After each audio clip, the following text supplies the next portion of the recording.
मेरे प्यारे बच्चों, आज की क्लास में हम लोग बात करेंगे ऑब्जेक्टिव क्वेश्चन के बारे में। यदि आप लोग क्लास 10 में हैं और साइंस में अच्छे नंबर लाना चाहते हैं तो आप लोग इस वीडियो में लास्ट तक बने रहिएगा, क्योंकि इस वीडियो में हम लोग बायोलॉजी के चैप्टर नंबर 1 जैव प्रक्रम इसके ऑब्जेक्टिव क्वेश्चन को यहाँ पर पढ़ेंगे और कंप्लीट चैप्टर आपको यहाँ पर मिलने वाला है। और जैसा कि आप सभी जानते हैं कि यूपी बोर्ड में 20 नंबर के ऑब्जेक्टिव क्वेश्चन आते हैं, तो इस वीडियो से आपको 2-3 नंबर के क्वेश्चन यूपी बोर्ड एग्ज़ाम में मिलने वाले हैं। तो वीडियो को पूरा देखिएगा। चैनल पर यदि आप लोग नए हैं तो चैनल को सब्सक्राइब करिएगा, क्योंकि आपको यहाँ पर क्लास 10 से संबंधित सभी सब्जेक्ट के ऑब्जेक्टिव क्वेश्चन और इम्पॉर्टेंट क्वेश्चन यहाँ पर आपको मिलने वाले हैं। तो शुरू करेंगे हम लोग यहाँ पर। देखिएगा, पहला प्रश्न आप सभी के लिए है कि क्रम रूप परिशेष का भाग होता है, किसका भाग होता है? तो इस बात को आप लोग ध्यान रखेंगे, जो क्रम रूप परिशेषिका होती है ये बड़ी आंत में लगी हुई होती है, इस तरीके की, ठीक है, बड़ी आंत में लगी हुई होती है। और ये भाग किसका होती है? सेकम का। ठीक है, आप लोग बातों को समझते रहिएगा, याद कर लीजिएगा। सभी क्वेश्चन यहाँ पर जितने भी हैं ये सभी आपके इम्पॉर्टेंट क्वेश्चन हैं। अगला प्रश्न आप सभी का है कि निम्नलिखित में से कौन सा त्वचा का कार्य नहीं है? तो देखिएगा, त्वचा का कार्य संवेदना, संवेदना, सुरक्षा, लैंगिक लक्षण, उत्सर्जन। अब देखिएगा, त्वचा जो होती है स्किन, अगर आपकी स्किन को कोई टच करता है तो आपको पता चल जाता है ना। दूसरी बात, सुरक्षा की बात करें अगर हम लोग, तो स्किन हमारे शरीर की रक्षा करती है। अगर कहीं पर चोट, मतलब थोड़ी सी भी चोट लग जाती है तो वहाँ पर हमें क्या करना पड़ा, उसकी रखवाली करनी होती है। तो इसका मतलब स्किन हमारी रक्षा भी करती है। और स्किन से पसीना निकलता है जो कि उत्सर्जन का काम करता है। लेकिन लैंगिक लक्षण जो है यहाँ पर, ये स्किन का काम नहीं होता है। तो त्वचा का काम क्या नहीं होता है? लैंगिक लक्षण। अगला प्रश्न है, मनुष्य के हृदय में कोष्ठों की संख्या कितनी होती है? जो मनुष्य का हृदय होता है ना, ये 4 वेशमों में बटा होता है। कितने? 4। तो या तो यहाँ पर आपसे कोष्ठ कहा जाएगा या आपसे वेश्म कहा जाएगा, तो आप क्या बताएंगे? 4। ठीक है, क्या क्या होता है? दायां अलिंद, बायां अलिंद, दायां निलय, बायां निलय। आगे देखिएगा, ये सभी आपके लिए इंपॉर्टेंट क्वेश्चन है, ठीक है, इसलिए इनको देखिएगा। 4 नंबर क्या है? मनुष्यों में पाचन की शुरुआत किस अंग से होती है? देखिएगा, आप लोग भोजन को जब खाते हैं ना, तो सबसे पहले भोजन आप लोग मुख के अंदर रखते हैं। तो जो पाचन की शुरुआत होती है ना, वो मुख से हो जाती है। यदि आपसे पूछा जाए कि पाचन की शुरुआत कहाँ से होती है, तो जहाँ से आप लोग खाना खाना स्टार्ट करते हैं, तो सबसे पहले खाने को आप लोग मुंह में रखते हैं। तो पाचन की स्टार्टिंग कहाँ से हो जाएगी? मुख से। अगला है कि फेफड़ों में शुद्ध रक्त आता है। जो फेफड़े होते हैं उनमें शुद्ध रक्त कहाँ से आता है, इसके बारे में आपसे पूछा गया है। तो यहाँ पर आप लोग बात को समझिएगा। आपका जो हृदय होता है ना, इसके 4 वेश्म होते हैं। कौन कौन से होते हैं? तो ये होता है दायां भाग, और इधर वाला क्या होता है? ये होता है बायां भाग। ऊपर वाले हिस्से को कहते हैं अलिंद, नीचे कहते हैं निलय। तो हो जाएगा दायां अलिंद, बायां अलिंद, दायां निलय, बायां निलय। अब यहाँ पर थोड़ी सी बात कर लें कि किसमें शुद्ध होता है, किसमें अशुद्ध होता है। तो दाएं भाग में जो होता है ये होता है अशुद्ध। कैसा होता है? अशुद्ध। अब चाहे दायां निलय कहाँ जाए, देखिए याद कर लीजिएगा, इंपॉर्टेंट चीज़ बता रहा हूँ मैं आपको। ये हृदय बना हुआ आपका, ठीक है। तो हृदय के दाएं भाग में अशुद्ध रक्त, हृदय के बाएं भाग में कैसा हो जाएगा? तो हो जाएगा शुद्ध। एक पॉइंट आप सभी को क्लियर हो गया, ठीक है।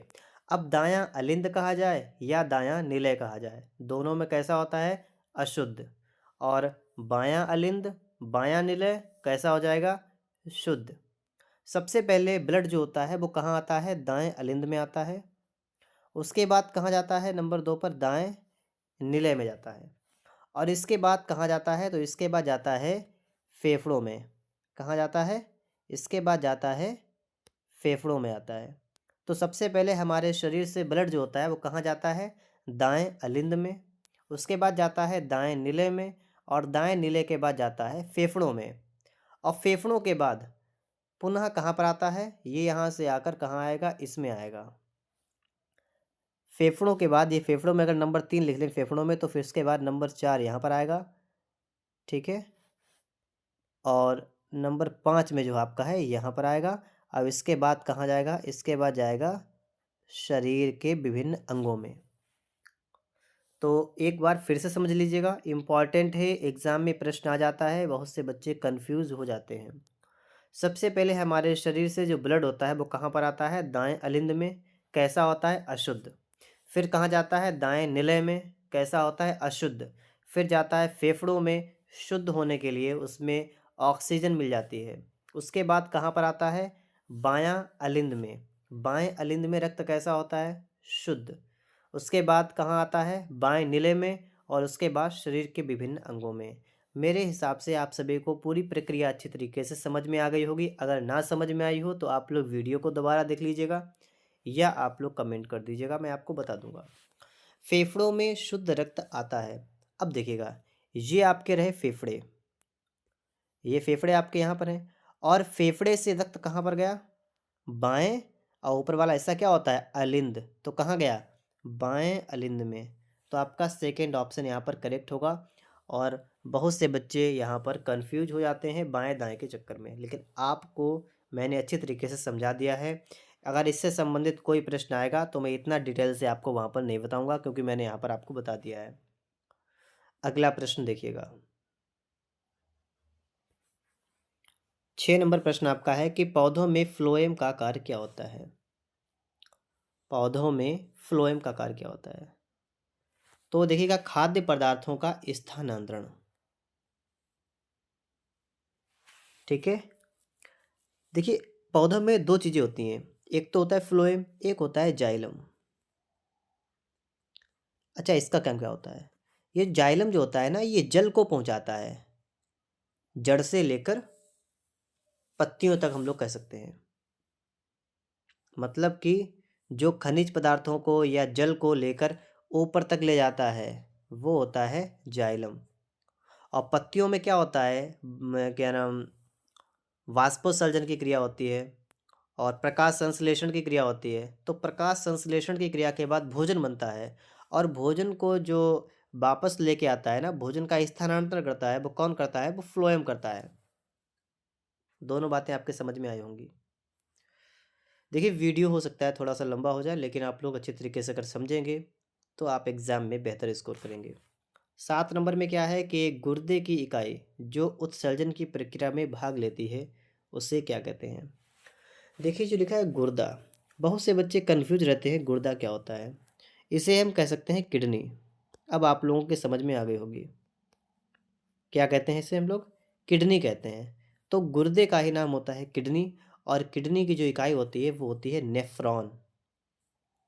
क्या होती है? नेफ्रॉन या वृक्काणु। और इसे हम लोग वृक्क भी कहते हैं। ठीक है। तो इसके नाम याद रखिएगा, विज्ञान है ये, इसमें तरह तरह का नाम आपको देखने को मिलेंगे। तो गुर्दे को ही किडनी कहते हैं, इसे वृक्क कहते हैं। और वृक्क की इकाई होती है वृक्काणु या नेफ्रॉन। आगे देखिएगा, 8 नंबर में हीमोग्लोबिन महत्वपूर्ण भूमिका निभाता है। हीमोग्लोबिन किस चीज़ में इम्पॉर्टेंट भूमिका निभाती है? तो श्वसन में हो जाएगा। ठीक है, श्वसन में हो जाएगा। क्योंकि जो हम लोग सांस लेते हैं ना, तो फेफड़ों में जो ऑक्सीजन पहुंचती है वो हीमोग्लोबिन के थ्रू हमारे शरीर के अंदर पहुंचती है।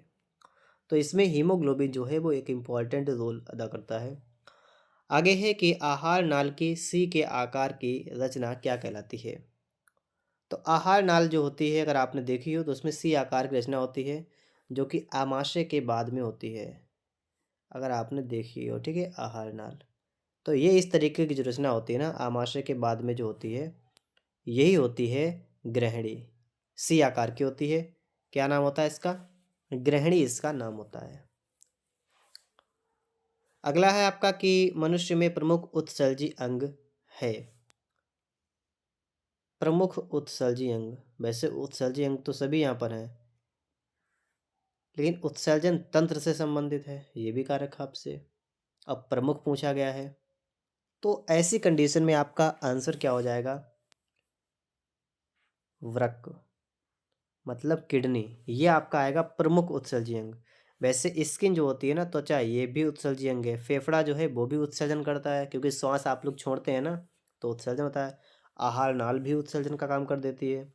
लेकिन प्रमुख की अगर बात की जाए तो आप बताएंगे वृक्क, मतलब किडनी। बोमेन संपुट किसका भाग होता है? जो बोमेन संपुट होता है ना, ये वृक्क नलिका का ही एक भाग होता है। यदि आप लोगों ने वृक्क का चित्र देखा है, जहाँ पर नेफ्रॉन, वृक्काणु की इकाई आपको दिखाई गई है, वहाँ पर आपको बोमेन संपुट के बारे में बताया गया है। अगर आप सभी को वीडियो पसंद आ रहा हो तो इसे लाइक करिएगा, क्योंकि वीडियो में काफ़ी मेहनत लगता है, ठीक है। आगे देखिएगा 12 नंबर क्या है, डिक्सन और जॉली किससे संबंधित हैं? तो ये हैं आपके रसारोहण से संबंधित हैं, ठीक है। तो आपका ऑप्शन नंबर 1 जो यहाँ पर है, ये आपका राइट आंसर हो जाएगा। इसके बाद हम लोग आगे बढ़ते हैं और देखते हैं प्रश्न नंबर 13 पर। 13 में क्या लिखा हुआ है? यकृत स्रावित करता है। मतलब यकृत क्या स्रावित करता है? तो यकृत में क्या बनता है, आप लोग बता सकते हैं क्या? यकृत में पित्त रस बनता है। क्या बनता है? पित्त रस। अब देखिए दो इंपॉर्टेंट क्वेश्चन। पहला क्वेश्चन क्या है कि यकृत स्रावित करता है, तो यकृत पित्त रस स्रावित करता है, और पित्त रस कहाँ एकत्रित होता है? क्वेश्चन समझिएगा। अगर एकत्रित की बात कर ली जाए तो आप क्या बताएंगे? आप बताएंगे पित्ताशय में। तो पित्त रस बनता है यकृत में, इकट्ठा कहाँ पर होता है? पित्ताशय में। दोनों बातें क्लियर हुई। आगे है प्रकाश संश्लेषण में ऑक्सीजन निकलती है। जो प्रकाश संश्लेषण की क्रिया होती है, उसमें ऑक्सीजन जो निकलती है, कहाँ से निकलती है, आपसे ये पूछा गया है। देखिए पेड़ पौधे क्या लेते हैं? कार्बन डाइऑक्साइड, और उसके बदले में हमें क्या देते हैं? ऑक्सीजन। तो यहाँ पर आपसे कहा गया है प्रकाश संश्लेषण में ऑक्सीजन निकलती है, किस चीज़ से निकलेगी? तो यहाँ पर आपका करेक्ट आंसर हो जाएगा जल से, ठीक है। अगला प्रश्न आपका है प्रश्न नंबर 15 कि कौन सा विटामिन का जुड़ा पानी में घुलनशील है? तो पानी के लिए बात की जाए तो आपने एक ट्रिक भी आप लोगों को, बहुत लोगों ने बताई होगी, ट्रिक होती है कि गई भैंस पानी में। तो पानी के लिए भैंस और भैंस के लिए बी और सी, ये आपकी ट्रिक हो जाएगी कि जो बी और सी होती है ना विटामिन, ये पानी में घुलनशील होती है, और बाकी सभी कैसी हो जाएंगी? वसा में घुलनशील। याद रखेंगे आप लोग कि विटामिन बी और सी ये आपकी होती हैं पानी में घुलनशील, और बाकी जो विटामिन होती हैं वो कैसी होती हैं? वसा में घुलनशील। अगला है आपका कि पादपों में वायु प्रदूषण कम करने वाली प्रक्रिया क्या कहलाती है? पादपों मतलब पौधों में, और वायु प्रदूषण को कम करने वाली क्रिया। देखिए वायु प्रदूषण कैसे होता है? जब वायुमंडल में विभिन्न प्रकार की गैसें जिनमें कार्बन डाइऑक्साइड बहुत ज़्यादा मात्रा में हो जाती है, तो हमारी वायु जो होती है ये प्रदूषित हो जाती है। तो वायु प्रदूषण में सबसे मेन इंपॉर्टेंट अगर गैस है तो है कार्बन डाइऑक्साइड। और पौधे क्या करते हैं? पौधे अपने अंदर प्रकाश संश्लेषण की क्रिया करते हैं, और जल और कार्बन डाइऑक्साइड और सूर्य का प्रकाश, इन सभी चीज़ों को मिलाकर अपने लिए भोजन बनाते हैं, और उसके साथ में ऑक्सीजन गैस मुक्त करते हैं। तो वो कौन सी क्रिया होती है? वो होती है प्रकाश संश्लेषण की क्रिया, जिसमें पौधों को कार्बन डाइऑक्साइड गैस की आवश्यकता होती है। याद कर लीजिएगा क्या होता है? प्रकाश संश्लेषण। आगे है कि फ्लोएम के द्वारा भोजन का स्थानांतरण होता है।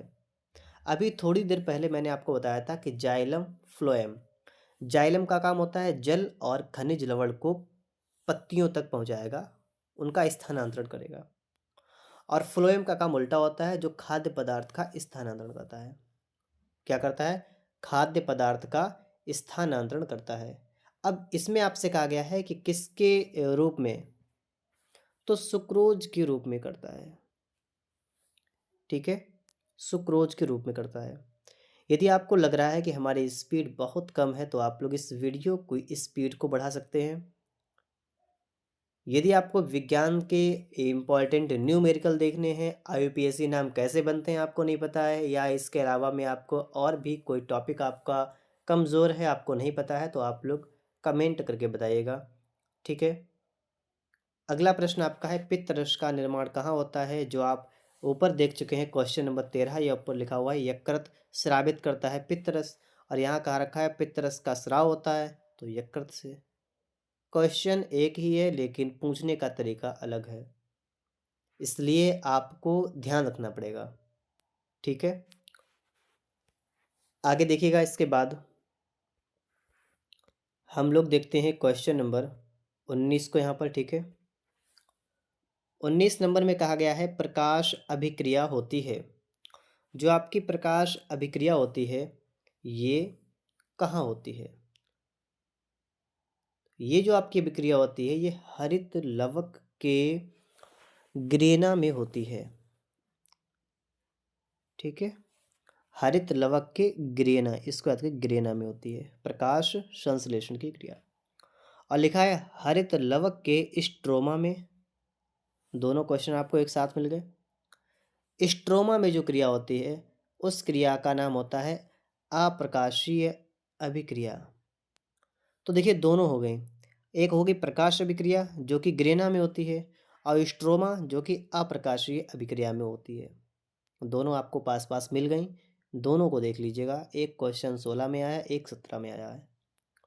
आप सभी को पता होना चाहिए कि आपके विज्ञान में जो 20 नंबर के ऑब्जेक्टिव आने हैं वो आपको इन्हीं में से देखने को मिलेंगे, इसलिए ऑब्जेक्टिव की मैं अलग से प्लेलिस्ट बना दूंगा, आप लोग वहां पर देख लीजिएगा। इस वीडियो के डिस्क्रिप्शन में आपको लिंक भी मिल जाएगा। अगर आपने सारी वीडियो कंप्लीट कर ली तो 20 नंबर के जो आपके ऑब्जेक्टिव आने वाले हैं ना, उनकी आपको टेंशन नहीं लेनी है। आपका एग्ज़ाम 70 नंबर का होगा लेकिन 20 नंबर आपके ऑब्जेक्टिव के रहने वाले हैं, इसलिए ऑब्जेक्टिव पर भी आप लोग ध्यान रखिएगा। आगे है ग्लाइकोजेनेसिस क्रिया में क्या बनता है? ग्लाइकोजेनेसिस क्रिया में क्या बनता है? तो बनता है ग्लाइकोजन, क्योंकि उस क्रिया का नाम ही है ग्लाइकोजेनेसिस। इसका मतलब क्या बनेगा? ग्लाइकोजन बनेगा इसमें। गर्मियों के दिनों में किस कारण दोपहर में पौधे मुरझा जाते हैं? आपने देखा होगा कि जब बहुत ज़्यादा गर्मी पड़ती है तो पौधों की जो पत्तियां होती हैं ना वो मुरझा जाती हैं। क्यों? क्योंकि उनके अंदर का जो पानी होता है ना वो सूर्य के प्रकाश में अवशोषित हो जाता है। जिस तरीके से कपड़े जो होते हैं वो सूख जाते हैं, उसी तरीके से पौधे की पत्तियों में जो पानी होता है ना वो भी, उसका भी वाष्पोत्सर्जन हो जाता है, कहने का मतलब है। तो यहाँ पर आप लोग क्या बताएंगे कि उस टाइम पर वाष्पोत्सर्जन बहुत अधिक मात्रा में होता है। जो वाष्प का उत्सर्जन होता है ना वो अधिक मात्रा में होता है। क्यों? क्योंकि धूप ज़्यादा होगी, प्रकाश ज़्यादा होगा, तो पानी जो होता है ना वो वाष्प के रूप में बनकर ऊपर आसमान में चला जाता है। तो यहाँ पर वाष्पोत्सर्जन की क्रिया हो जाती है और बहुत ज़्यादा मात्रा में होती है, इसलिए लिखा है वाष्पोत्सर्जन की अधिकता के कारण ऐसा होता है। देखिएगा, वैसे मैंने सोच रखा था कि आपको इस वीडियो में सारे क्वेश्चन कराऊंगा, लेकिन यहाँ पर टाइम बहुत ज़्यादा लग रहा है। ठीक है, तो आराम से चलेंगे हम लोग। यहाँ पर 25 क्वेश्चन और इसके अगली वीडियो में आपको उसके आगे के क्वेश्चन मिलेंगे। यहाँ पर देखिएगा क्या है कि यूरिया का संश्लेषण होता है। अमोनिया का यूरिया में परिवर्तन कहाँ पर होता है? ये आपका क्वेश्चन है। अमोनिया का यूरिया में परिवर्तन कहाँ पर होता है? यकृत में होता है। याद करिएगा आप लोग इसे। वह कौन सी शिरा है जिसमें शुद्ध रुधिर बहता है? अब यहाँ पर थोड़ी सी बात मैं आपको बता देता हूँ ताकि आपको कोई समस्या ना हो। जो हमारे शरीर में ब्लड जो होता है, प्रवाहित होता है, ब्लड ब्लड सर्कुलेशन जो चलता है, जो दो होती हैं हमारी वाहिकाएं। एक होती है धमनी और एक होती है शिरा। धमनी में रक्त होता है कैसा? शुद्ध। और शिरा में कैसा होता है? अशुद्ध। पहली बात तो ये आप लोग याद कर लीजिएगा, ठीक है। धमनी में क्या होता है? शुद्ध रक्त बहता है और शिरा में अशुद्ध रक्त। लेकिन लेकिन क्या लगा है कि जब भी इसमें लग जाए आपका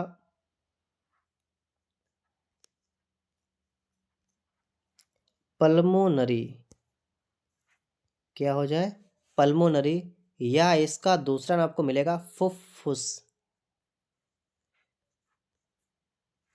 अगर आपको ये लगा हुआ मिल जाए, कहाँ पर?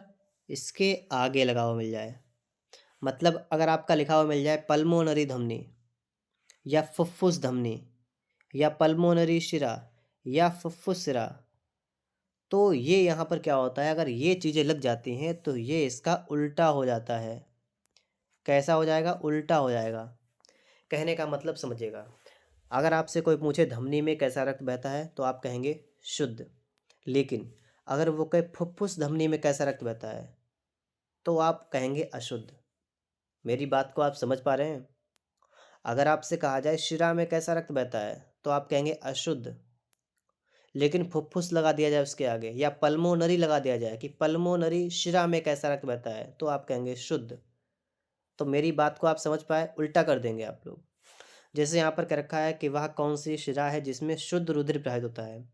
अगर शुद्ध रक्त की बात करेंगे हम लोग और शिरा की बात करेंगे तो ऐसी कौन सी शिरा होती है, तो आप सभी जान गए कि देखिए वैसे तो नॉर्मली शिरा में अशुद्ध रक्त होता है, लेकिन शुद्ध की बात की गई, इसका मतलब पल्मोनरी की बात की जा रही है। पल्मोनरी शिरा में जो है शुद्ध रक्त बहता है। उम्मीद करता हूँ बहुत अच्छी तरीके से आप लोग समझे होंगे। आगे आपका अगला क्वेश्चन है, जठररस स्रावित होता है। जठररस कहाँ पर बनता है अगर आपसे पूछा जाए? पेट में बनता है, तो आमाशय में, ठीक है। जो क्या नाम पाचन में सहायक होता है, हम कह सकते हैं इसे आमाशय पेट कहते हैं पेट को। देखिए हमारे पास क्वेश्चन तो बहुत हैं, लेकिन आज की वीडियो में इतने ही। अगली वीडियो भी आपको मिलेगी लगातार, ठीक है। और आगे चल के आपको वीडियो मर्ज करके भी दे दी जाएंगी एक साथ में, ठीक है। वीडियो पसंद आया हो तो लाइक और चैनल को सब्सक्राइब कर लीजिएगा। मिलते हैं नेक्स्ट वीडियो में।